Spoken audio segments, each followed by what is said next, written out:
म्हणून या अभंगाद्वारे जगद्गुरु तुकोबरा भगवान प्रभू श्रीरामचंद्रांच्या नामाचं महात्म्य सांगत असताना म्हणतात की राम म्हणता तरे जानत नेनता हो काय आती भलता कुळी.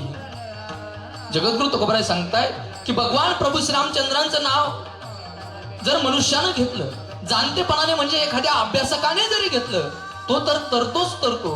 परंतु एखादा नेनता आहे ज्यानं नकळतपणे प्रभू श्रीरामचंद्रांच्या नामाचा उच्चार केला, तोही त्या ठिकाणी महादोषातून तरतो. की राम म्हणताना लगे अनिक सायास केले महादोष तीही जळ. राम नामाचा उच्चार करण्याकरता, राम नामाचं त्या ठिकाणी नामस्मरण करण्याकरता कुठलीही सायास, कुठलाही प्रयत्न त्या ठिकाणी लागत नाहीये.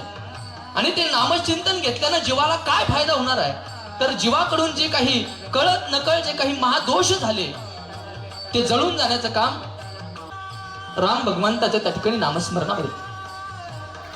पुढे महाराज म्हणतात की भगवान प्रभू श्रीरामचंद्रांचं नामस्मरण केल्यानं भूतबाधा किंवा यमदूताचा त्याला त्या ठिकाणी काळाचा फास त्याच्यावरती पडत नाही.